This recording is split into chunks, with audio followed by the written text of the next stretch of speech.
My father's joke silenced the whole room. Then the doors burst open. The dinner table had always been my father's stage. Harold Brown was a man of broad shoulders, calloused hands, and a laugh that could shake the walls of any room he entered. He had spent 32 years working the assembly line at a steel mill in rural Ohio, and every callus on his palm was a badge of a life lived in honest, grinding labor. He was proud of that. He never let anyone forget it. But he was never proud of me. Not once, not in the way that counted. I am Laura Brown. And the night my father's joke silenced an entire room full of people, the night the doors burst open and changed everything, was the night I finally understood what it cost to become the woman I was always meant to be. It started with a phone call I never expected to receive. 3 weeks before that dinner, I was standing in a secured operations center at the Pentagon, reviewing classified intelligence reports on a joint NATO mission that had gone sideways in Eastern Europe. My coffee was cold. My eyes were burning. My uniform was pressed so sharp it could cut glass. My name, embroidered above my left breast pocket, read, Brown Els Brigadier General, U.S. Marine Corps. I had earned every single letter of that title.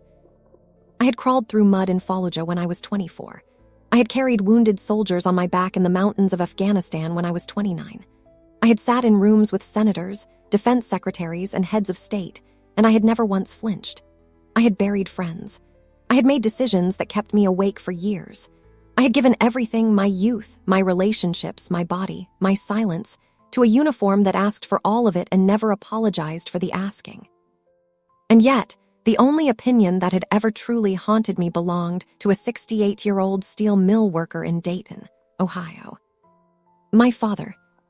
The phone call came from my younger sister, Renee. Laura, her voice was tight, controlled, the voice she used when she was trying not to cry.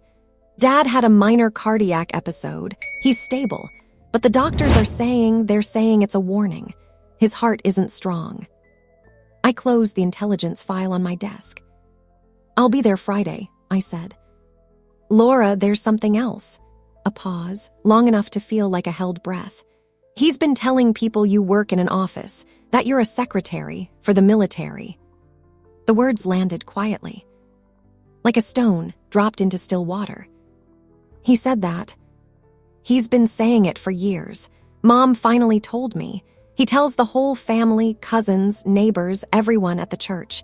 He says you type letters for generals. He says, her voice broke. He says a woman like you was never built for real command. I didn't respond for a long moment. Outside my window, Washington, D.C. glittered in the early evening dark. Somewhere below, soldiers in uniform moved with purpose and discipline, each of them carrying the weight of a country on their backs.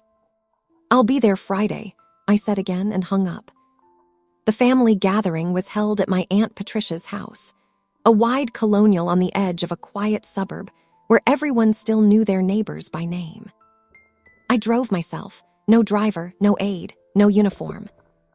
I wore civilian clothes, a black blazer, dark slacks, simple heels. I wanted to arrive as Laura first. The daughter, the sister, the woman who used to sit at the kids' table and eat too much pie. But I brought the uniform, folded, pressed, sealed in a garment bag in the trunk of my rental car. Just in case. The house was full when I arrived. Aunts, uncles, cousins, neighbors from down the street. The smell of pot roast and fresh bread. Children running through the hallway. The ordinary, beautiful noise of family. My mother saw me first. She crossed the room in 3 steps and held me like I was something she was afraid to lose. You came, she whispered. I always come, I said into her hair. My father was seated at the head of the long dining table, holding court the way he always did, leaning back in his chair, gesturing with a fork, telling a story that had everyone leaning in. His face was older than I remembered, thinner around the jaw, but his eyes still held that particular gleam, the one that said I am the authority in this room and don't you forget it. He looked up when I walked in. Something moved across his face, too fast to read. Then the familiar mask settled back into place. Laura, He said my name like a period at the end of a sentence. "Dad," I sat down across from him, "you look well." "Doctor says I'm fine." He waved his hand dismissively. "These people love to panic." The table filled, the food was passed, the wine was poured, and for a while everything was ordinary. Then my cousin Danny, who had always been careless with his words, leaned across the table and said, "Hey, Laura, didn't Renee say you got some kind of big promotion? Something with the military?" The table quieted by half. My father set down his fork. I looked at Danny calmly. "I did." "What is it? Like a management thing?" I opened my mouth. But my father was faster. He laughed, that big, wall-shaking laugh, and leaned back in his chair with a grin that filled the room. "If my daughter's a general," he said, loud enough for everyone to hear, "then I'm a ballerina." The table erupted. Laughter. Genuine, comfortable, easy laughter from people who had no reason to doubt Harold Brown, who had always been the funniest man in any room, who said things with such confidence that they became true by the sheer force of his personality. My Aunt Patricia covered her mouth. My cousin Danny nearly choked on his wine. Even my mother gave a small, helpless smile, the smile of a woman who had spent decades loving a man like my father and learning when to pick her battles. I sat very still. I felt the heat rise slowly in my chest, not rage, not exactly. Something older and quieter than rage. The kind of pain that has been folded so many times it has become a permanent shape inside you. I looked at my father. He was still laughing. And then, as if the universe had been waiting for precisely this moment, the front door of my Aunt Patricia's house burst open. 2 Marines in full dress blues stepped into the entryway. Rigid, polished, immaculate. Behind them, my aide, Captain Torres, stood at attention, holding my garment bag open.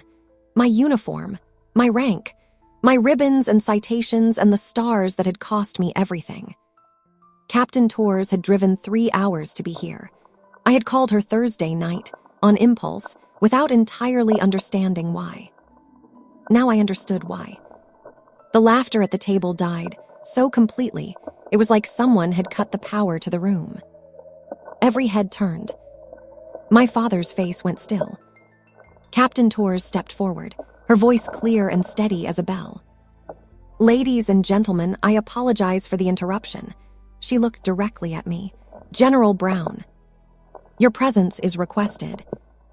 And she said it, the full title, with the kind of quiet precision that leaves no room for doubt. General Brown. I stood up slowly. I walked to the entryway with the same measured pace I used in every operations room, every briefing, every moment when everything depended on appearing composed regardless of what was happening inside. I took my uniform from the garment bag. I excused myself to the hallway. When I returned, every ribbon was in place. Every button was fastened. The stars on my collar caught the light. I walked back to the table and stood at the head of it. The room was completely silent. I looked at my father. He had aged 10 years and 3 minutes. His hands were flat on the table. His mouth was open slightly. In his eyes, for the first time in my entire life, I saw something I had never seen before when he looked at me. He saw me. Not the daughter who hadn't turned out the way he imagined. Not the woman who had chosen duty over everything he thought a woman should be. Not the punchline to a joke that was never funny. He saw Laura Brown, Brigadier General, United States Marine Corps. And he understood, in that terrible, irreversible moment, exactly what he had been laughing at. I didn't make a speech. I didn't perform my pain for the room or deliver a verdict on his failures as a father. I had not become who I was by tearing other people down, even people who had earned it. I simply looked at him for a long, quiet moment. Then I said, softly enough that only he could hear, "I never needed you to believe in me, Dad, but it would have been nice." I turned to my aunt, thanked her for dinner, hugged my mother for a long time, and walked out. He called me 2 days later. I was back in Washington, back in uniform, back in the work that had always held me together when everything else fell apart. His voice on the phone was different, smaller, like a man standing in a room he had not realized was so large until he was suddenly alone in it. Laura, a pause, a long one. I didn't know. Yes, you did, I said quietly. You just didn't want to. Another silence. I could hear him breathing. I'm sorry, he said finally. 3 words, 20 years too late, and somehow impossibly still worth hearing. I know, I said. We didn't fix everything on that call. You don't repair 30 years of distance with 3 minutes on the phone. But something shifted, something tectonic and slow-moving, the way real changes always are. 6 months later, my father came to Washington. He sat in the front row at a ceremony where I received a commendation for leadership in a joint international operation I am still not permitted to discuss publicly. When they called my name and I walked to the podium, I looked out into the audience. My father was sitting very straight in his chair. His eyes were wet. And for the first time in my life, Harold Brown, the loudest man in any room, was completely, utterly, reverently silent. I am Laura Brown. I was never a secretary. I was never a punchline. I was never less than what I am simply because someone who loved me could not see it. I am a general, and I earned every letter of that title. The doors burst open, and they came for their general. They always do.